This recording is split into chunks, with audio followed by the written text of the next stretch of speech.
फिरदौस आशिकवान साहबा, thank you so much for being on the programme.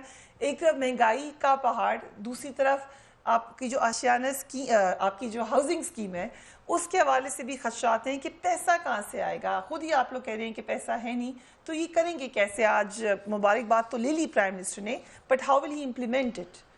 बिस्मिल्लाहिर्रहमानिर्रहीम। Freya, मैं शुक्रगुजार हूँ आपकी। देखें, मरियम औरंगज़ेब साहबा ने जो आपके साथ फिगर्स शेयर की, उन्होंने हक़ाइक़ पूरे नहीं बताए। और अगर आप स्क्रीन पे चलाना चाहें तो मेरे पास जो स्टेट बैंक ऑफ पाकिस्तान के प्रॉपर चार्ट की शक्ल में एक पहले 8 माह की जो कारकर्दगी पीपल्स पार्टी की रही और नून लीग की रही वो, और फिर आप PTI का पूरा एक चार्ट है कि महंगाई के बढ़ने की रेशो क्या रही।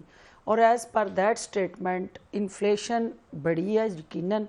महंगाई, कोई भी गवर्नमेंट, आप अगर PMLN की स्टेटमेंट लें पहले 8 महीनों में, तो उन्होंने यही स्टेटमेंट दी कि हमें सबका हुकूमत जो है वो स्पेस नहीं छोड़ के गई, और इसलिए हम वो कंज्यूमर पे वो पास ऑन कर रहे हैं।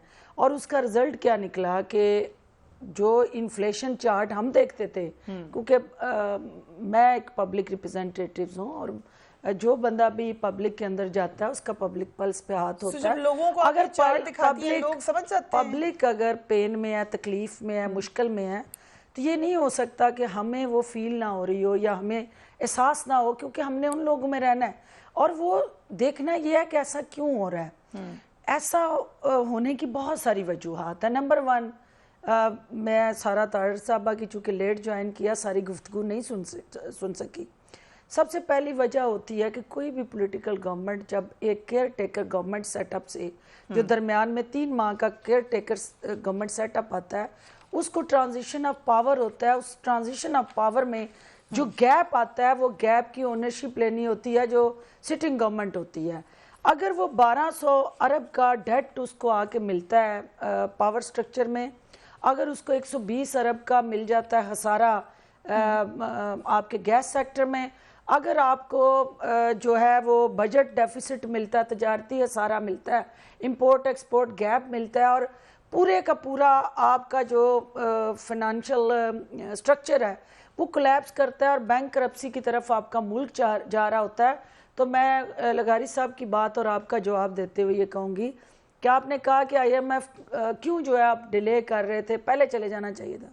देखिए, जिस वक्त हम गवर्नमेंट में आए तो जो आपका फाइनेंशियल ओवरऑल एक स्ट्रक्चर था, आपको अगर वो बैंक करप्सी की तरफ आप मुल्क दिवालिया होता तो आप फिर उस वक्त जाके नेगोशिएट करते, तो बैंक दिवालिया हुई कौम मुल्क जो है उसके साथ जो दूसरी तरफ टेबल के बैठे मालियाती इदारे हैं उनकी टर्म्स कंडीशन और तरह की होती हैं। और ये जो आपने इस वक्त रिफॉर्म्स की तरफ जाना था, जो आपके पास ऑप्शन क्या थे? आपने ये बता दें बड़ी पहले, सबसे पहले नहीं, कैसे आप कह सकती हैं? आपको कैसे वही नाज़िल हुई कि FBR में रिफॉर्म? 7 महीने में FBR में PML की गवर्नमेंट में आपको दोनों जो विंग्स थे, पॉलिसी मेकिंग और इम्प्लीमेंटेशन एक ही जगह पे इकट्ठे हो रही थी।